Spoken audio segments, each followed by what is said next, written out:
What if I told you that sustainable self care has nothing to do with expensive spa days or perfect morning routines?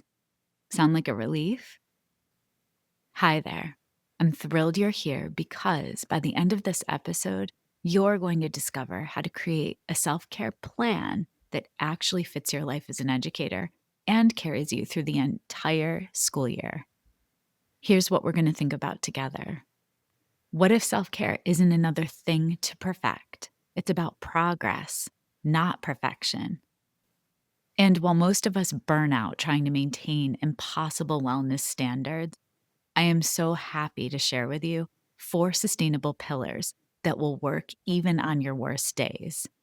So here are 3 things that you'll walk away with: the bare minimum backup plan, what you can do even when everything falls apart, boundary setting strategies that feel strategic, not selfish, and why saying no to one thing means saying yes to your well being, and the 4 pillars system: how to build physical restoration, emotional boundaries, mental space, and social connection without overhauling your entire life. So, if you've ever felt like self care is just another impossible standard you're failing to meet, this episode will feel like someone just gave you permission to be human while still taking care of yourself. Let's dive in. This is Solutions Teaching Strategies, the podcast that extends education beyond the classroom. A show that isn't just theory, but practical, try it tomorrow approaches for educators and caregivers to ensure every student finds their spark and receives the support they need to thrive. For this mini episode, I'm going to focus on putting our educator well-being first. Today, we're diving into something absolutely crucial as we head into summer break: creating a sustainable self-care plan that will carry you through the upcoming school year. So, at the moment you're listening to this, chances are you're finishing up another intense school year. I am sure you've poured your heart, soul, and probably countless hours into your students and classroom. Now, it's time to pour back into yourself. And let's be honest here, the phrase self care can feel overwhelming, especially when you're already exhausted.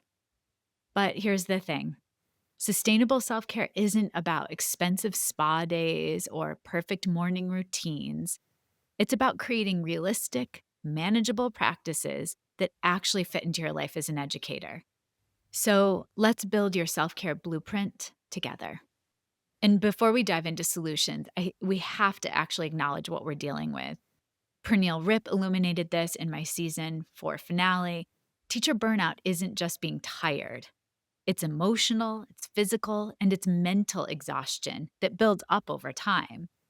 The demanding nature of teaching, combined with limited resources and high expectation, creates a perfect storm for burnout.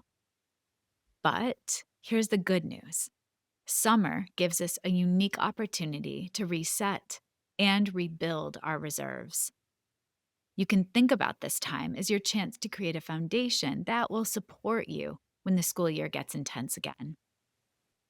In this mini episode, I am going to outline 4 pillars of sustainable self care that I hope you can lean on throughout next school year. Pillar 1: physical restoration. Your body has carried you through countless classroom hours. So let's start there. For me, physical self care doesn't mean that we need to become a fitness guru overnight. Instead, I try to focus on these simple strategies: movement that feels good. For me, every morning I get in a 10-minute treadmill walk. For you, it could be dancing to your favorite music or trying a yoga video that you bookmarked. The key is consistency over intensity. Even 15 minutes of movement daily can significantly impact your energy levels. And let's talk about sleep hygiene. I know, it's easier said than done, but creating a consistent bedtime routine and aiming for 7 to 9 hours of sleep, will transform your resilience.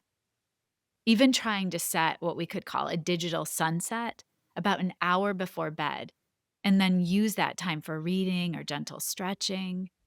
Another strategy is nutrition without perfection.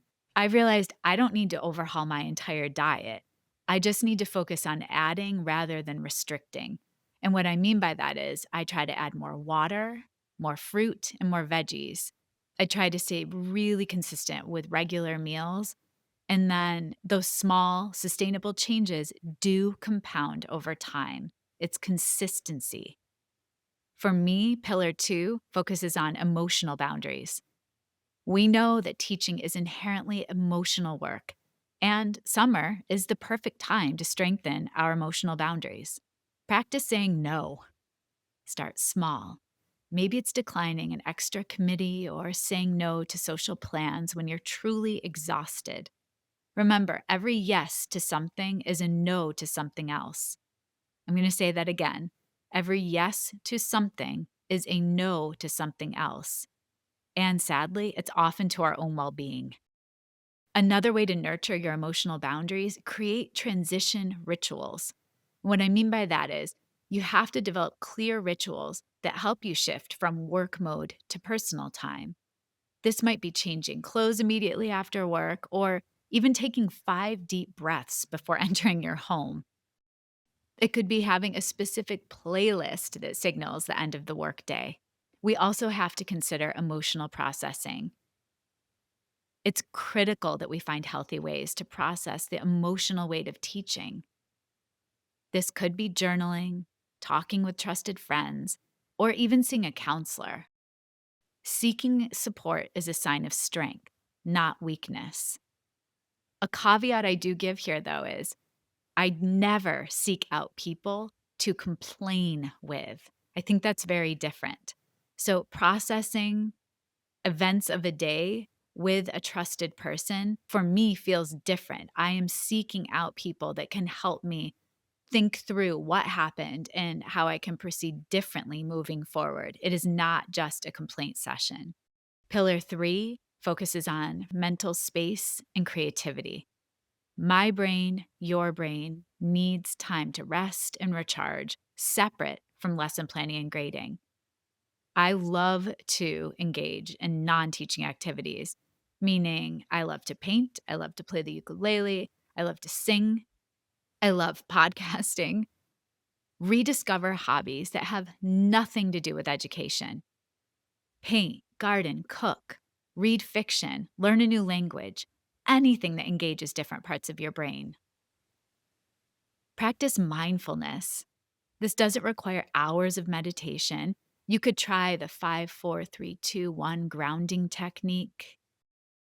Name 5 things you can see, 4 things you can touch, 3 things you can hear, 2 things you can smell, and 1 thing you can taste.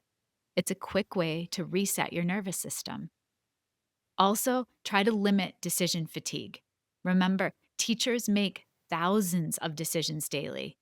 Reduce this for yourself by preparing simple systems, maybe meal planning on Sundays or laying out clothes the night before.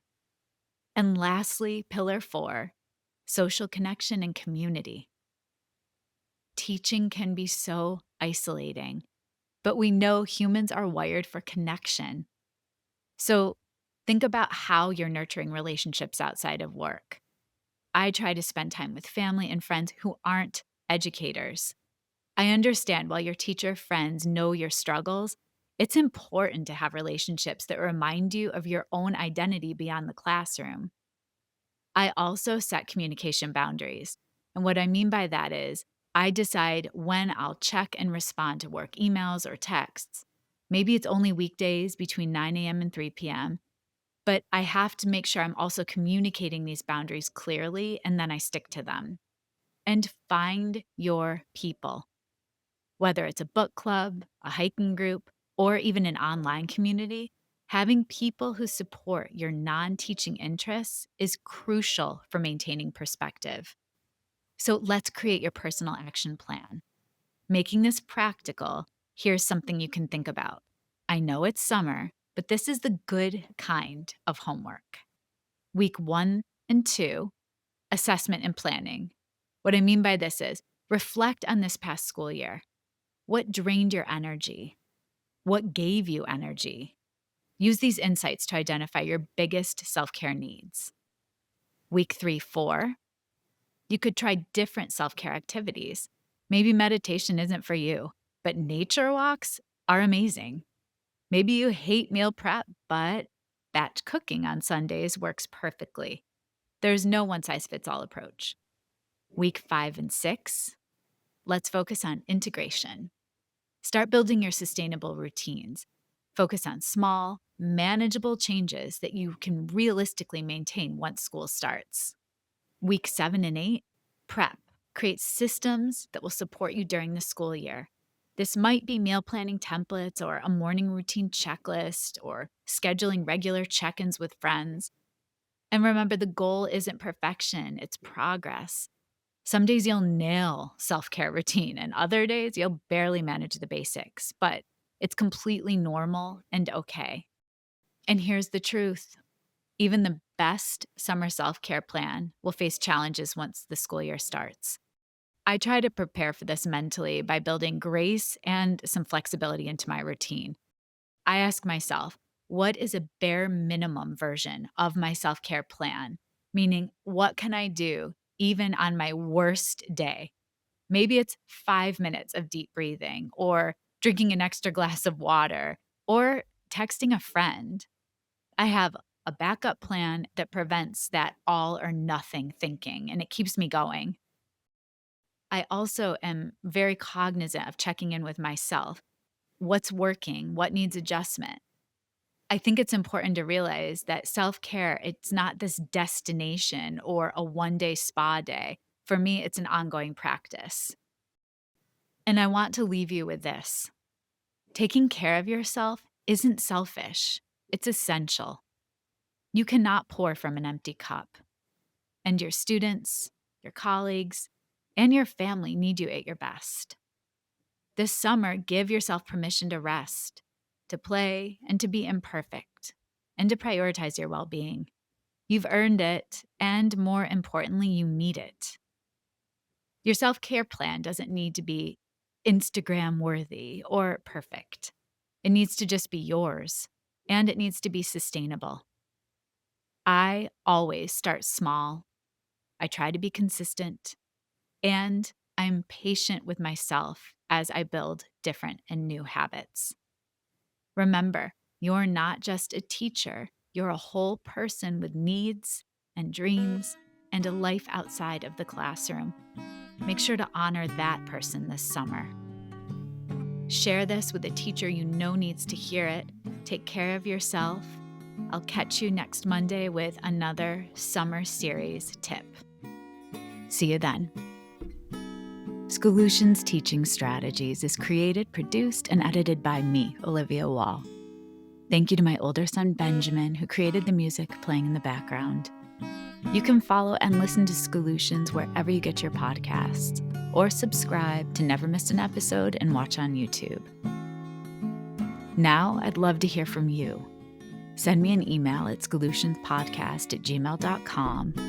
Let me know what your self-care plan is after listening to this episode. Give me your best tips and strategies. Tune in every Monday and Friday this summer for mini episodes filled with tips and ideas that will help you prepare for September while still resting and rejuvenating this summer. See you soon for another tip, and until then, enjoy the sunshine and take care.